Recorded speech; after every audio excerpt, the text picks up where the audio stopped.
There is a new phenomenon called MK Party. We think it will have an impact in KZN. Could you expand on that? Well, President Zuma, when he was president of the ANC, declined the ANC support everywhere and only increased it in KZN. And when he lost the presidency, the ANC declined everywhere, including in KZN. But it has never declined under Zuma. So President Zuma enjoys a lot of support from KZN. And that's where we think it's going to have an impact. And even when you look at his strategy, he doesn't do what we do. Saturday I'm in Northwest, Sunday I'm in Free State, Thursday I'm in East London. Because we are a national organization. We are not some organization that relies on some base somewhere. So if MK eat, the ANC were going to eat it proper even without MK in KZN. Now imagine we've added MK. If the ANC loses that number in KZN significantly, forget. And let me tell you, Cyril won't be president once the ANC goes below 50%. He's going to resign because his own so-called supporters are going to say, we need to try someone else. So don't even ask me, okay, will you go with Cyril into coalition? Once there is a need for coalition, then you must know there is a need for Cyril to go. And it will not be initiated by the EFF. His own party is going to say, my guy, we need to try someone else. That's how it works. Ruling parties, once they lose position under your leadership, they are the ones who tell you, put it down. How will that happen given that he's still the president of the ruling party until the next conference?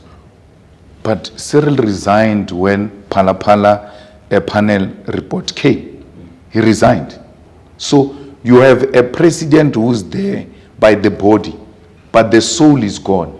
Because when you write a letter of resignation, you had a conversation with yourself and came to a conclusion. He has long come to that determination. And not only that letter, on several occasions, in the officials of the ANC has been telling them, I've been ready to leave, I can leave at any time. And I hear that investors love him so much and all of that, but you are likely to invest in a wrong horse this time around. Because I don't think that given the things that are happening now, President Ramaphosa stands a chance to come back. They will tell him, when they say resign, they don't mean government. They mean ANC, resign as a president of the ANC. Once you do that, automatically on the other side is done.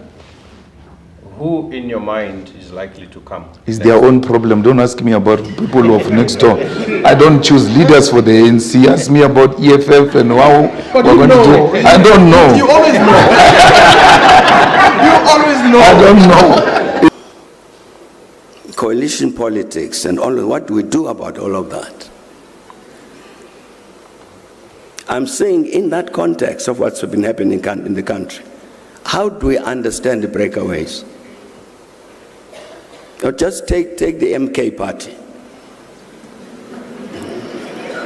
You can't say I remain a member of the ANC, but I support a party which is going to campaign to defeat the ANC. That doesn't make sense. One of those two things is wrong.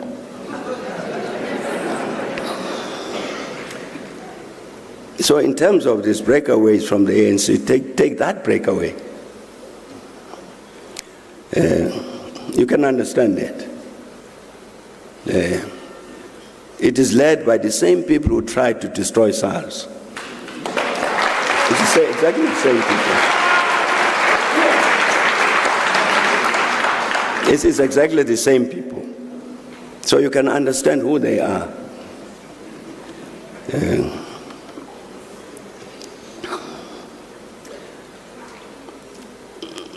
Or even take the youth.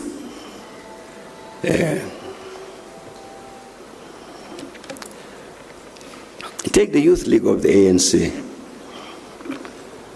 Got affected by all of this. At some point, you have an ANC Youth League, which has got its own political platform. It's separate, different from the political platform of the ANC.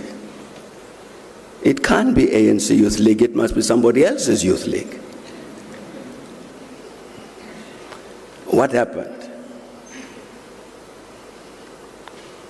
Suddenly you've got, the very popular thing. I think even my comrade president here referred to about land. Yeah. There's established ANC policy, which is in the Freedom Charter. If you come to me to say, now let's still do something about the land, I'd say, bear in mind what we've said in that Freedom Charter for many decades. The land shall be shared among those who work it. That is a very well thought out position, strategic position with regard to solving a number of issues here.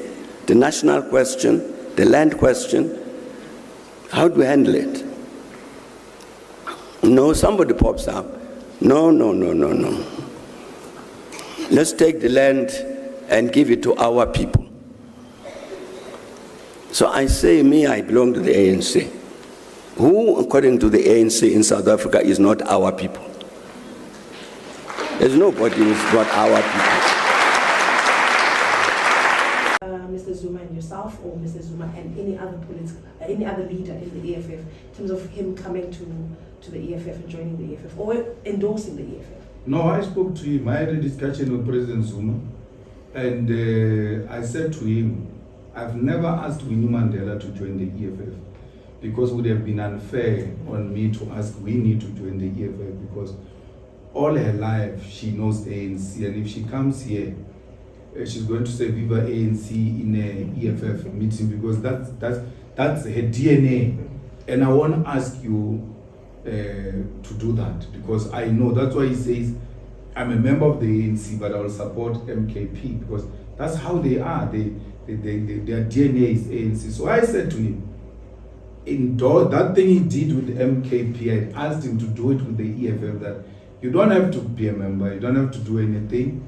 Endorse the EFF and say, this is the party of choice, and although I remain a member of the ANC, but I will be voting for this political party. Unfortunately, that did not happen.